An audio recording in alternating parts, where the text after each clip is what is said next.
오늘 하나님께서 우리에게 주신 말씀은 시편 23편 1절에서 6절 말씀입니다. 교독하시겠습니다.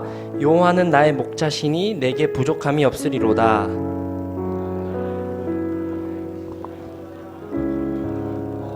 내 영혼을 소생시키시고 자기 이름을 위하여 의의 길로 인도하시는도다.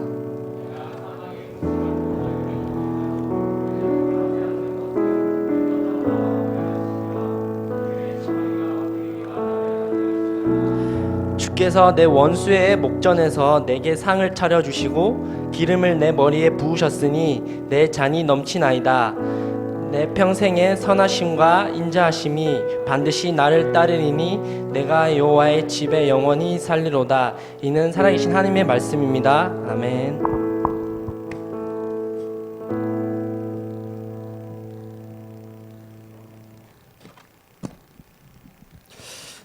할렐루야. 지난 주일에 우리 선교 예배 드린 거 혹시 기억납니까? 예. 그때 나의 비전은 이렇게 물어보면 뭐라 그랬죠? 해볼까요? 시작. 나의 비전은 계시록 7장 9절에서 10절 말씀입니다. 예, 그죠? 그 말씀이 어떻게 됩니까?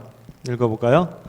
이 일 후에 내가 보니 각 나라와 족속과 백성과 방언에서 아무도 능히 셀 수 없는 큰 무리가 나와 흰 옷을 입고 손에 종려 가지를 들고 보좌 앞과 어린 양 앞에 서서 큰 소리로 외쳐 이르되 구원하심이 보좌에 앉으신 우리 하나님과 어린 양에게 있도다 하니. 아멘. 예, 기억이 좀 나죠, 그래도 그죠? 스리랑카 선교사님이 오셔서 지난주에 말씀을 전해주셨는데 빨리 코로나가 종식돼야지 또 스리랑카로 단기 선교도 가고 그럴 텐데 말이죠. 혹시 그러면 그 전주 말씀 혹시 기억나나요? 지난주보다 한 주 더 전에 있는 말씀. 예. 제가 너무 무리한 요구를 하고 있죠, 지금. 예.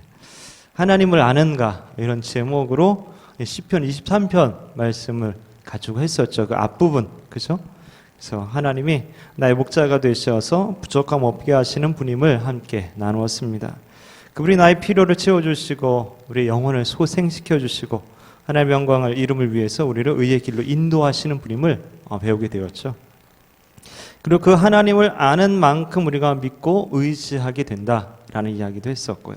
근데 중요한 것은 그 믿음대로 내가 도전하고 나아갈 때 비로소 그 하나님을 내가 경험할 수 있게 된다라는 것이죠. 오늘은 시편 23편의 그 뒷부분을 통해서 하나님에 대해서 더 알아보고자 합니다. 다윗이 고백하고 경험한 하나님은 이전에 모세나 또 아브라함이 경험한 그 하나님과 같은 분이시죠. 출애굽을 인도하시고 약속의 땅을 주신 분입니다. 다니엘을 사자굴에서 해서 구해 주신 분입니다. 엘리야를 만나 주시고 다시금 소명과 새 힘을 주셨던 분이십니다. 그 하나님이 다윗의 하나님이고 그 하나님이 나의 하나님이라면 나도 역시 그런 하나님을 경험할 수 있다라는 것이죠. 다윗은 하나님의 목자 되셔서 채우시고 인도하심을 고백했습니다.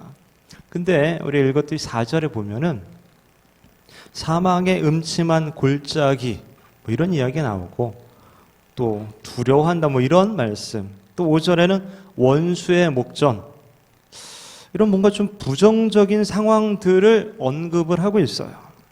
하나님이 인도하시는데 왜 사망의 음침한 골짜기를 가야 할까요? 하나님이 인도하시는데 왜 어째서 안 좋은 일이 우리의 삶 가운데 일어나게 될까요?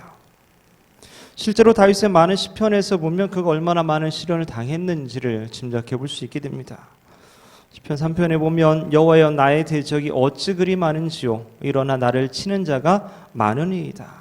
41편에 보면 내가 신뢰하여 내 떡을 나눠 먹던 나의 가까운 친구도 나를 대적하여 그의 발꿈치를 들었나이다. 57편에 하나님이여 내게 은혜를 베푸소서 내게 은혜를 베푸소서 내 영혼이 주께로 피하되 주의 날개 그늘 아래에서 이 재앙들이 지나기까지 피하리이다. 또 64편에도 하나님이여 내가 근심하는 소리를 들으시고 원수의 두려움에서 나의 생명을 보존하소서. 이런 식의 이야기가 시편에 엄청나게 많이 있습니다. 어떻게 하나님이 목자이신데 하나님이 인도하시는데 고통과 두려움과 절망의 순간들이 있을 수 있을까요? 왜 하나님은 사망의 음침한 골짜기를 지나가게 하시는 것일까요? 왜 하나님은 원수의 목전 앞에 우리를 세우시는 걸까요? 비슷한 질문으로 이런 질문들이 있어요. 약속의 땅에도 기근이 오는가? 하나님이 약속하신 가나안 땅으로 하나님이 보내놓고서 아브라함이 거기 갔더니 막 기근이 있는 거야. 먹을 게 없어요. 주님이 계시는 바다에도 풍랑이 일어나는가? 주님이 배에서 주무실 때 갈릴리 바다에 풍랑이 일어나서 제자들이 다급하게 막 주님을 깨우고 그러지 않습니까?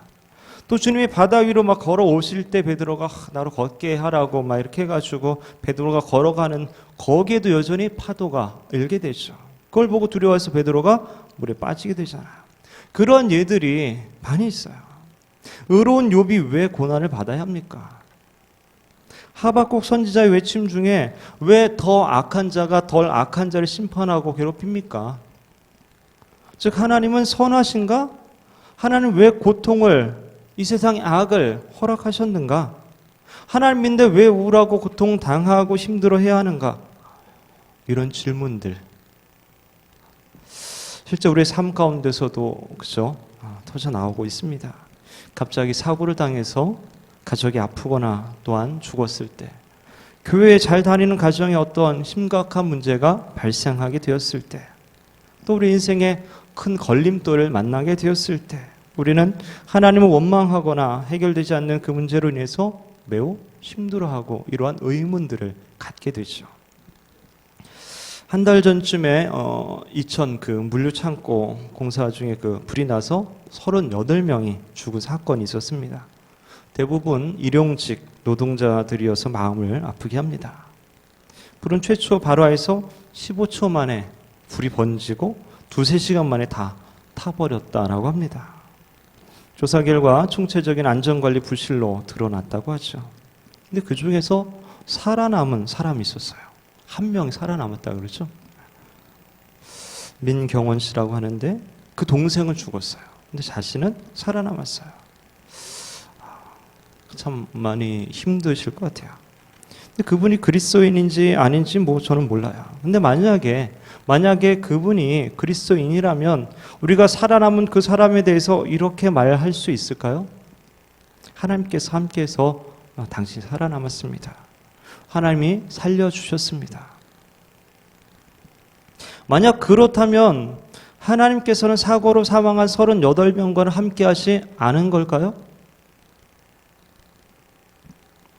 물론 살아남은 본인의 믿음의 고백으로 하나님 살려줬다라고 말할 수 있을지 모르겠지만 하나님이 그 38명하고는 함께하지 않았다. 이건 아니잖아요. 또. 우리에게 사랑이 하나님 계시는데도 인생 가운데 고난이 오는 것을 어떻게 설명할 수 있을까?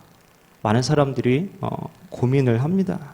심지어 어떤 경우는 이것 때문에 시험 당해서 실족해서 신앙을 포기하는 경우도 있어요. 하나님 살아계시는데 하나님이 사랑이시고 하나님이 전능하시다면 절대로 그럴 수는 없다.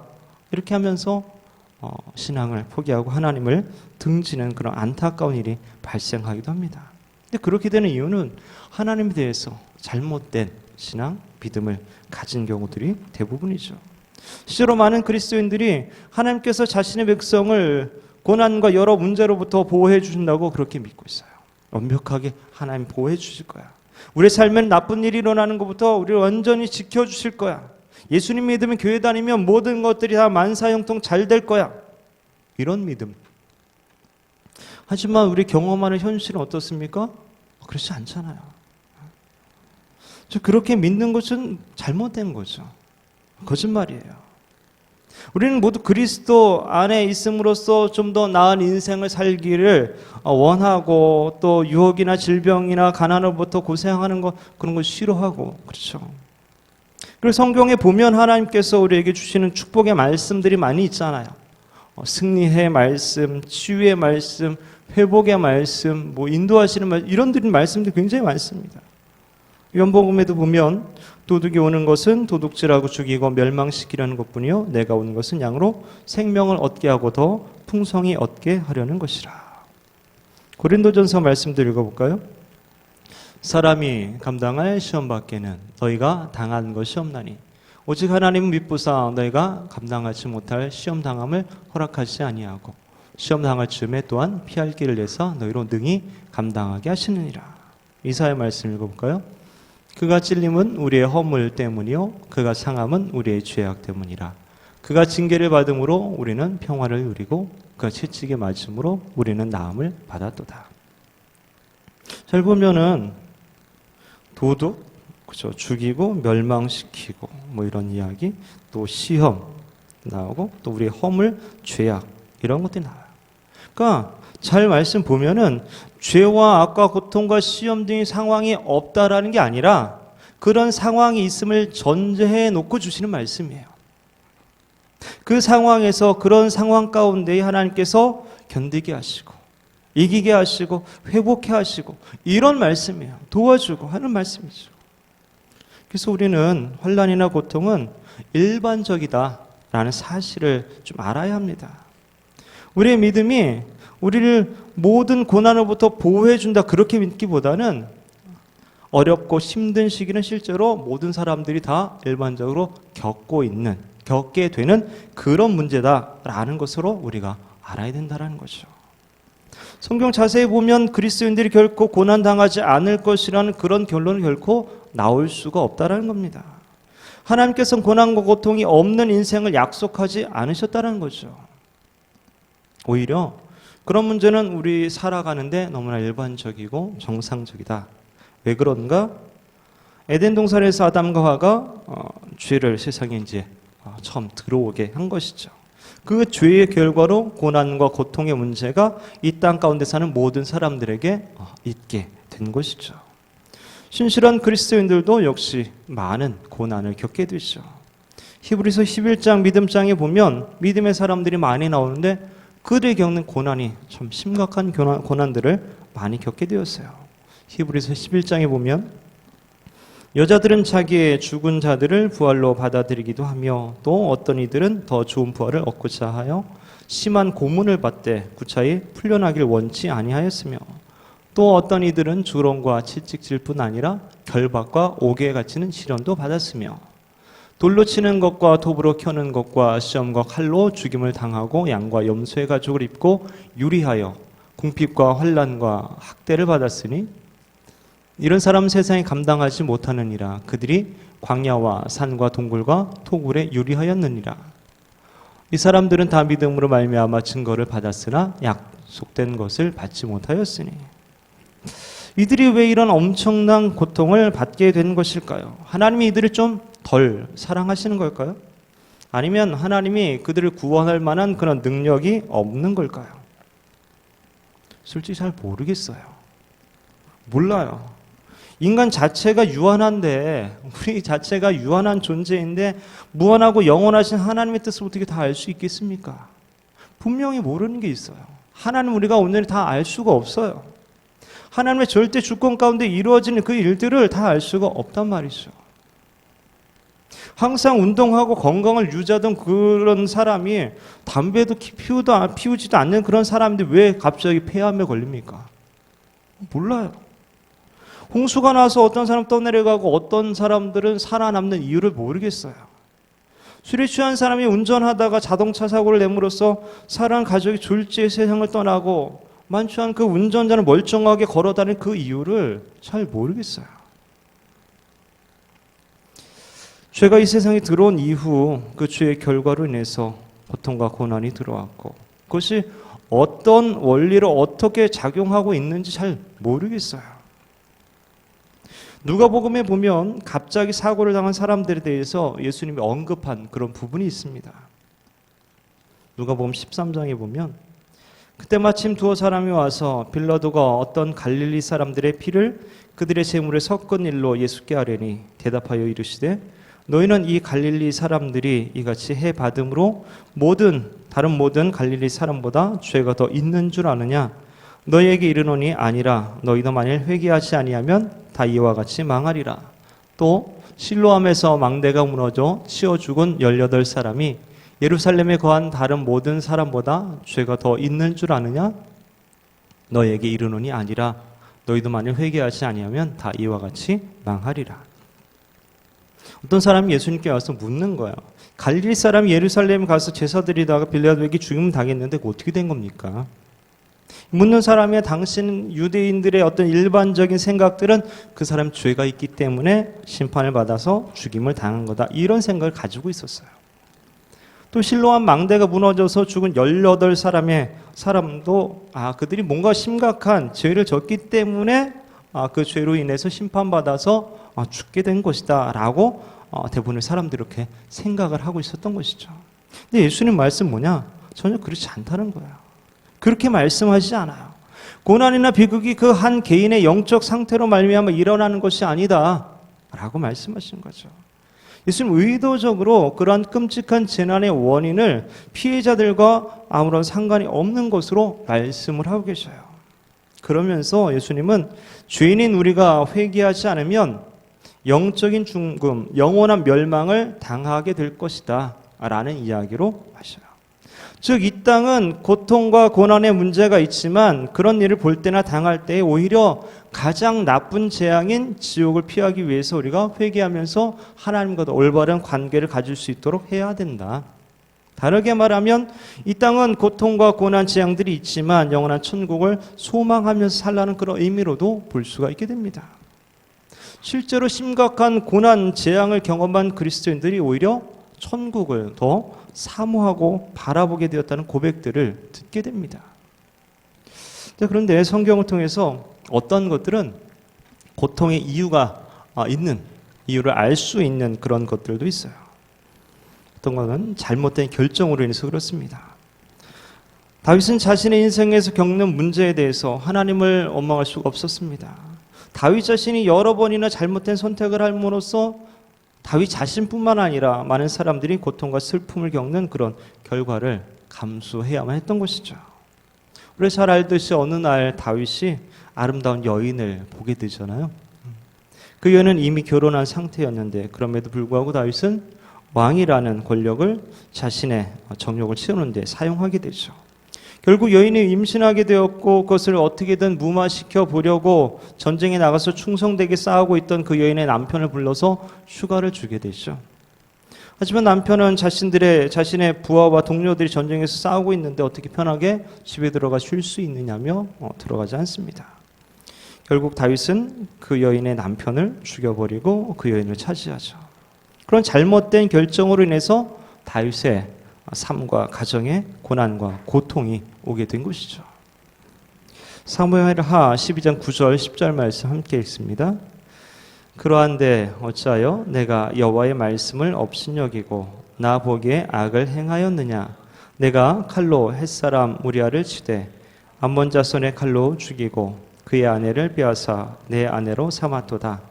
이제 내가 나를 업신여기고 햇사람 우리아의 아내를 빼앗아 내 아내로 삼았은즉 칼이 내 집에서 영원토록 떠나지 아니하리라 하셨고, 우리아의 아내를 빼앗아 내 아내로 삼았기 때문에 칼이 내 집에서 영원히 떠나지 않게 될 것이다. 즉 다윗이 폭력을 사용했기 때문에 이제는 폭력이 다윗을 계속 따라다니게 될 것이다, 이런 거죠. 실제로 다윗은 자신이 한 그 행동의 직접적인 결과로 많은 고난을 당하게 됩니다. 자, 그렇다면 다윗이 그 고통 중에 하나님을 원망했을까요? 아마도 다윗은 자신은 하나님을 원망할 수 없다는 그런 사실을 깨달았을 거예요. 오히려 용서와 자비를 구했을 겁니다. 시편에도 그런 장면들이 많이 나오고 있죠. 자, 그런데 다윗의 이 범죄로 잘못된 결정으로 인해서 다윗만 고통당한 것이 아니라는 사실이에요. 수많은 사람들이 죽게 됐고 그들의 가정도 파괴되었을 것입니다. 바세바가 낳은 그 아기가 죽게 되고 그 남편 우리아도 죽게 되고 그 외에도 다윗의 일생을 따라다닌 그 칼의 역사로 말미암아서 얼마나 많은 무고한 사람들이 죽었을지 몰라요. 근데 그렇게 죽은 사람들이 다윗이 잘못된 결정을 하도록 어떠한 영향을 미친 건 아니라는 거죠. 안타깝지만 타인의 잘못된 결정으로 인해서 고난을 당하게 된 거죠. 음주운전하여서 교통사고가 났을 때 그 본인도 죽지만 타인도 죽이게 됩니다. 그죠? 그런 일들이 우리 삶 가운데 일어나고 있다는 거야. 자, 그러면 그런 사건에 대해서 하나님이 좀 간섭하시면 어떻습니까? 밧세바가 갑자기 안 이쁘게 보이는 거야. 다윗의 시력이 갑자기 안 좋아져가지고 막 그렇게 보인다든지. 아니면 음주운전을 못하도록 차 운전하려는데 타이어가 빵꾸나 있다든지 막. 음주운전 하더라도 사고 안 나게 이렇게 막 착착 피해가지고 가게 하면은 그럼 좋지 않겠습니까? 우리가 아는 하나님이 전능하신 분이잖아요. 그렇죠? 또 우리를 사랑하시는 분 아닙니까? 하나님이 전능하신 분이라면 세상에 있는 모든 고통을 다 없애버리면 되지 않겠습니까? 그런데 하나님께서 그렇게 하지 않는다면, 안 하신다면 하나님 우리를 사랑하지 않는 것은 아닐까요? 아니면 그렇게 할 능력이 없는 건 아닐까요?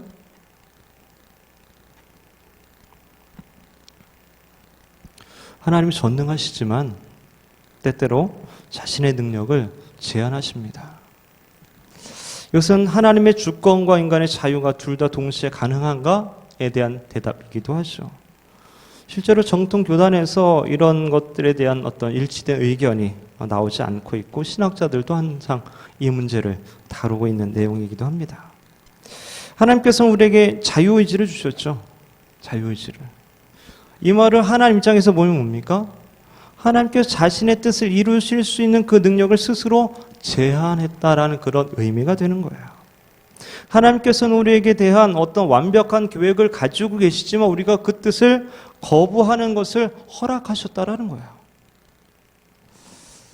베드로서 3장 9절 보면 주의 약속은 어떤 이들이 더디다고 생각하는 것 같이 더딘 것이 아니라 오직 주께서는 너희를 대하여 오래 참으사 아무도 멸망하지 않고 다 회개하게 이르기를 원하시느니라.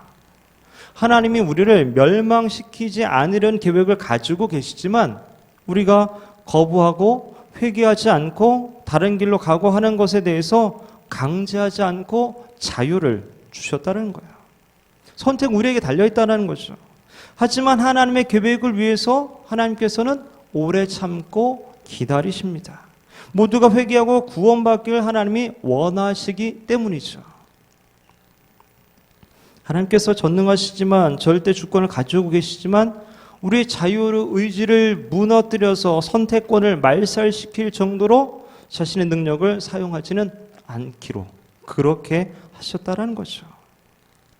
그런 우리에게 주신 자유의지가 참된 것이라면 하나님께서는 때로 스스로 자신의 능력을 제한하셔야 하는 그런 상황이 되게 되는 거죠. 다른 말로 하면 하나님께서는 우리가 하는 선택과 그 결과를 존중하신다라는 것이죠. 만약에 하나님의 주권으로 모든 것이 다 완벽하게 정해져 있고 정해진 대로만 다 진행되고 우리의 선택이나 어떤 자유가 전혀 없다라고 한다면 그렇다면 하나님과의 어떤 사랑이나 어떤 하나님과의 교제나 친밀함이 이게 가능할까요? 그렇지 않겠죠. 결국 하나님은 하나님과의 사랑과 친밀한 교제와 이런 것들을 위해서 자유의지를 허락하시고 그 자유의지로 말미암아 나타나는 어떤 고통과 고난과 이런 것들을 생겨나지만 그것에 대해서 방관하지 않으시고 그 고통의 순간에도 우리와 함께 하시고 그 아픔과 절망을 치유하시고 회복시켜 주기를 원하신다는 것이죠. 악을 선으로 바꾸셔서 더 좋은 길을 가게 하시는 것이죠. 마치 그림을 전혀 그릴 줄 모르는 어린 아이가 화가인 아빠의 그림을 이렇게 막 잘못해서 망쳐도 화가인 아빠는 아이의 실수를 막 이렇게 덧칠해가지고 더 멋진 그림을 만들어낼 수 있다라는 것이죠. 하나님 그래서 우리 고통, 우리 인생 중에 오는 이런 힘든 일들을 통해서 우리를 성장시키시죠. 더 좋은 길로 그걸 통해서 이끌어 가시죠. 요셉의 인생이 보면은 진짜 많이 꼬인 거 아닙니까? 그렇지만 하나님은 그 고통을 통해서 하나님의 선을 이루어 가시는 것이죠. 창세기 50장 20절 말씀 읽습니다. 당신들은 나를 해하려 하였으나 하나님은 그것을 선으로 바꾸사 오늘과 같이 많은 백성의 생명을 구원하게 하시려 하셨나니. 혹시 여러분 가운데 시험 보는 거 좋아하는 사람 있습니까? 거의 없지 않을까 싶은 생각이 드는데, 하지만 시험을 통해서 얻게 되는 것들이 있잖아요. 자기 수준이 어느 정도인지, 내가 이 정도구나, 이런 거지 알죠. 특히 외국어에 대한 시험은 자신의 그 언어 레벨이 어느 정도인지 알게 되므로 더 높은 단계를 위해서 열심히 노력할 수 있게 되죠. 마라톤 같은 운동을 하게 되면 내 체력이 이 정도구나, 이런 것들을 알게 되고 더 노력할 수 있게 되죠. 또한 자격을 부과하는 그런 시험도 많이 있지 않습니까? 자동차 운전면허, 조종 이렇게 운전 시험도 있고요. 그런 것들을 통해서 자격을 부과받고 운전을 이제 할 수 있게 되는 거죠. 면허 시험이 없다면 편할 것 같지만 목숨 걸어야죠. 이런 관점에서 우리에게 다가오는 고난과 고통은 시험일 수 있다는 것이죠. 시험을 통해서 우리의 믿음이나 하나님과의 관계 등을 스스로 돌아보게 하시는 것이죠. 그래서 자신의 부족한 부분과 내가 죄의 어떤 부분이 취약한지, 내가 뭐가 잘못됐는지, 내가 뭘 고쳐야 되는지 등을 깨닫고 조치를 취하는 그런 기회로 삼게 하시는 것이죠. 물론 그렇다고 해서 하나님께서 그 모든 시험 문제를 다 출제하는 거 아니죠. 다만 하나님은 그런 상황을 통해서 우리 인생을 점검하게 하는 수단으로 사용하시는 것이죠. 그런데 그와 반대로 사단은 우리에게 오는 그런 고통과 시험들을 통해서 우리를 넘어뜨리고 멸망시키는 기회로 사용하고 있는 거죠. 어떻게든 하나님과 멀어지게끔 우리를 유혹해서 무너뜨리려고 하나님에 대한 믿음의 의심이 생기게 하는 것이 사단이죠. 하나님 그걸 통해서 우리를 인생을 점검하고 또 성장시키는 기회를 사용하지만 사단은 우리를 멸망시킨다는 거죠. 그래서 우리 인생에 다가오는 시련을 하나님은 테스트로 사용하시고 사단은 템프테이션으로 사용하는 거죠. 이때 우리는 하나님의 선하신 인도하심 가운데 자신을 돌아보면서 더욱 신앙을 굳세게 하는 기회로 그걸 삼게 될 때에 그 시련은 트레이닝이 되는 것이죠. 만약 우리가 영적으로 잠들어 있는 그리스도인이라면 사단은 아마 우리에게 시험 환난을 주지 않을 거예요. 아마. 그죠? 그대로 잠들어 있도록 건드릴 필요가 없는 거죠. 근데 우리의 신앙이 자랄 기회를 주지 않으려고 할 겁니다. 하지만 우리가 그리스도인으로서 받는 고난이 있다면 우리에게 일단 어느 정도 믿음이 있는 것이고 또 저 자라날 수 있는 기회가 온 것이죠. 그래서 성경은 고난에 대해서 부정적으로만 말하지 않습니다. 야고보서 말씀 함께 읽어볼까요? 내 형제들아 너희가 여러 가지 시험을 당하거든 온전히 기쁘게 여기라. 이는 너희 믿음의 시련이 인내를 만들어내는 줄 너희가 알미라. 인내를 온전히 이루라. 이는 너희로 온전하고 구비하여 조금도 부족함이 없게 하려 함이라. 우리가 어떤 시련을 당해도 기쁘게 여기라는 거예요.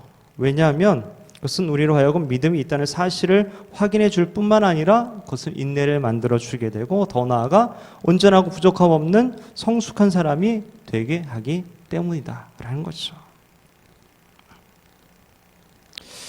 그리고 우리가 고난 중에 잊지 말아야 할 중요한 사실이 있는데 그것은 하나님께서 우리를 혼자 고난당하도록 내버려 두지 않는다라는 사실입니다. 하나님 우리에게 가장 좋은 것을 주시기를 원하셔요. 그래서 전국적으로 개입하셔서 고통 가운데도 우리가 하나님의 선한 목적을 이루어지도록 하나님 도우시고 하신다는 것이죠. 오늘 말씀에 보면 하나님이 목자이신데도 사망의 음침한 골짜기를 지나가지 않습니까? 4절 말씀, 내가 사망의 음침한 골짜기로 다닐지라도 해를 두려워하지 않을 것은 주께서 나와 함께 하심이라. 주의 지팡이와 막대기가 나를 안위하시나이다. 여러분이 한번 양치는 목자라고 생각해 보세요. 네. 왜 사망의 음침한 골짜기를 지나갈까요? 왜 양을 하필이면 죽음의 음산한 계곡으로 이끌고 갑니까? 양들이 말을 들을게 안 들어서 다 죽여버려 합니까? 아니면 니들 한번 고생 한번 죽으라고 해봐라 막 이런 겁니까? 부족함 없게 하시고 푸른 풀밭과 잔잔한 물가로 인도하시는 목자가 양들을 사망의 음침한 골짜기로 이끌고 갔다면 거기 무슨 이유가 있지 않겠습니까? 목자는 양들이 풀을 먹고 있을 때 놀고 있지 않는다는 거죠. 양들이 그 지역의 풀을 다 먹으면 다른 곳으로 옮겨야 하는 것을 알기 때문에 미리 여기저기 찾아보게 되고 다 먹게 될 때 그쪽으로 또 인도를 하게 되는 것이죠. 근데 그곳으로 가는 길이 험할 수도 있어요. 가시밭길일 수도 있고 돌짝밭일 수도 있고 물가를 넘어가야 할 수도 있고 맹수가 우글거리는 죽음의 음산한 계곡일 수도 있습니다. 근데 지나가다가 양의 입장에서 생각해 보세요. 고민이 될 수 있어요. 목자가 우리를 죽이려는 건가? 여기 따라가도 되는 거야? 의심이 될 수도 있다는 거죠. 그렇다고 도망가면 아마도 더 위험하게 되겠죠. 여기서 양은 끝까지 목자를 신뢰하고 따라가야 합니다. 더 좋은 곳으로 데리고 간다는 사실을 믿으면서 가야 돼요. 그 사망의 음침한 골짜기가 목적지가 아님을 알아야 됩니다. 근데 그럼에도 불구하고 주위 환경을 싹 돌아보니까 매우 무섭고 두렵고 불안해요. 이때 이 두려움을 이길 수 있는 방법은 뭡니까? 바로 목자 바라보는 거예요. 목자가 나와 함께하고 있구나. 목자가 보호해주고 책임져 줄 것이구나 라는 그런 사실을 마음속에 굳게 믿고 인식하는 거죠. 온전히 신뢰하는 거죠. 맹수가 우울거리는 상황에서도 필요한 것을 채워주시는 그런 목자임을 확신하고 있어야 돼요. 그분이 함께 있으면 아무리 많은 원수들이 있어도 겁나지 않는 거죠. 두려워하지 않는 거죠. 원수들이 둘러싸도 목자와 함께 밥을 먹을 정도로 절대적인 평안함을 누릴 수 있다라는 거죠. 그런 믿음인 거죠. 5절 말씀 보면 주께서 내 원수의 목전에서 내게 상을 차려주시고 기름으로 내 머리에 부으셨으니 내 잔이 넘치나이다. 우리도 마찬가지입니다.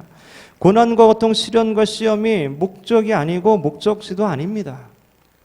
더 좋은 상황으로, 더 좋은 길로, 더 좋은 믿음으로, 더 좋은 성장과 성숙으로 우리를 이끌어주시는 과정일 수 있다는 거죠.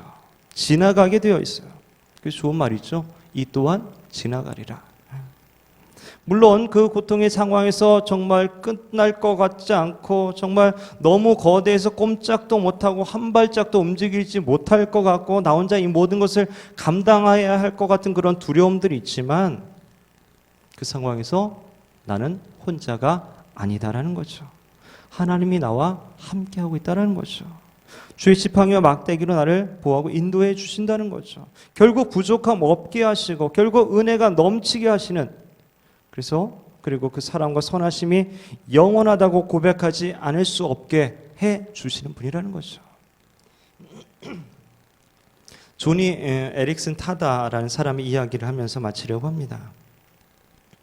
조니 에릭슨은 올림픽 레슬링 선수인 아버지의 영향으로 어려서부터 승마, 하이킹, 테니스, 수영 등 매우 활동적인 운동을 하는 밝은 소녀였다고 합니다. 그러다가 17살 때 체스피크만이라는 바다에서 얇은 바닥을 잘못 보고 다이빙하는 바람에 목이 부러져서 어깨 아래로 움직일 수 없는 그런 마비가 오게 됩니다. 어린 나이에 이런 일을 당한 조니 에릭슨은 극도의 불안과 분노와 좌절을 그리고 하나님을 원망하고 자살까지 생각하는 그런 지경에 이르게 됩니다. 이러한 가운데 한 전도자의 방문을 받게 됩니다. 그 전도자는 이렇게 말하죠. 하나님은 당신을 사랑하십니다. 그 얘기를 듣고 화가 너무나 치밀어 올랐어요. 사랑이라고요? 아니, 사랑한다는 게 기껏 이것입니까? 그렇다면 가서 당신의 하나님에게 전하십시오. 제발 날 사랑하지 말고 가만 내버려 달라고 말입니다. 그때 전도자가 이런 말을 합니다. 당신이 만일 이 고통 속에서 하나님 앞에 감사한다면 당신은 하나님께 아주 놀랍게 쓰임받을 수가 있을 겁니다. 그때부터 조니 에릭슨은 문자 그대로 이를 악물고 하나님께 감사하기 시작합니다. 좋아, 그렇다면 나는 이를 악물고 감사해보겠다. 정말 이를 악물고 감사해보자. 그러면서 조니 에릭슨은 성경을 보다가 문득 자기처럼 움직이지 못하고 자기처럼 무력하고 마비된 채 십자가에 달리신 예수 그리스도에 대한 환상을 보게 됩니다. 그리고는 이렇게 소망하게 되죠. 지금 나는 손가락이 오그라들고 근육은 쇠약하고 무릎은 비틀리고 어깨 아래로는 아무런 감각이 없지만 나도 예수님처럼 그날이 되면 가볍고 눈부신 의의 옷을 입은 새로운 몸을 가지게 될 것이다. 이런 소망을 가진 이후로 그녀의 삶은 완전히 바뀌게 되었습니다. 자기와 같은 장애를 가진 이들에게 예수님께서 소망을 주신 그 이야기를 전하고 증거하게 되었습니다. 여러분 삶에 절망이 있습니까? 여러분 삶에 고통 가운데 왜 나에게만 이런 고통이 있는가 불평하고 있지는 않습니까? 존 에릭슨 그의 자서전에서 이렇게 이야기합니다. 우리는 삶이 잘 될 때 예수님을 잘 모른 채 예수님을 아는 지식으로 슬쩍 넘어갈 수도 있고 그분을 모방하고 인용하고 그분에 대해서 이야기하면서 넘어갈 수도 있습니다. 그러나 고통 속에서만이 우리는 예수님을 바로 알게 될 것입니다. 하나님은 요셉을 감옥에 갇히지 않도록 하실 수 있었고 다니엘이 사자굴에 들어가지 않게 하실 수 있었으며 예레미야가 구덩이에 던져지지 않도록 하실 수도 있었습니다. 또한 바울이 탄 배가 3번이나 부서지는 것을 막을 수도 있으셨습니다. 하지만 하나님은 그렇게 하지 않으셨습니다. 그분은 이 문제들이 모두 일어나게 허락하셨고 그 결과 그들은 모두 하나님께 더 가까이 가게 되었습니다. 로마서 8장 28절은 이렇게 말합니다. 우리가 알거니와 하나님을 사랑하는 자 곧 그의 뜻대로 부르심을 입은 자들에게는 모든 것이 합력하여 선을 이루느니라. 하나님을 사랑하고 그분의 계획대로 부르심을 받은 사람들에게는 그 모든 고통과 시련과 아픔들이 결국에는 우리에게 유익하다라는 그런 사실을 하나님의 선을 이룬 도구가 됨을 깨닫고 고백하게 되게 되는 것이죠. 사랑하는 젊은 예수꾼 여러분, 하나님께서 우리에게 자유의지를 주셨습니다. 그것을 선하게 사용하지 못할 때 하나님께서는 그러한 선택으로 말미암아 해가 되는 결과를 허용하시게 되어서 우리 삶에 그런 고통과 아픔들이 있게 됩니다. 그러나 어떤 때는 아무런 이유도 없이 잘 모르겠는데 정말로 왜 나만 고난당하나 이럴 때가 있습니다. 모든 것을 포기하고 싶고 하나님을 원망하고 싶을 만큼의 그런 고통이 닥칠 때도 있습니다. 그러나 중요한 것은 하나님은 우리를 결코 혼자 내버려 두지 않으십니다. 여전히 나와 함께 하시고 나를 사랑하시고 나를 이끌어 주시기 원하십니다. 그리고 그 고통과 악을 선으로 바꾸어 우리를 성장하는 기회로 삼기를 원하십니다. 더 좋은 것으로 인도하길 원하십니다. 다윗이 그 모든 것을 경험하고 마지막에 이렇게 고백하는 것이죠. 함께 읽어보겠습니다. 내 평생의 선하심과 인자하심이 반드시 나를 따르리니 내가 여호와의 집에 영원히 살리로다. 아멘. 바라기는 저와 여러분의 삶에도 하나님의 선하심과 사랑하심이 반드시 함께하리라는 그런 믿음 가운데 주님을 의지하고 주님만을 따르는 저와 여러분 되시기를 주의 이름으로 축원합니다.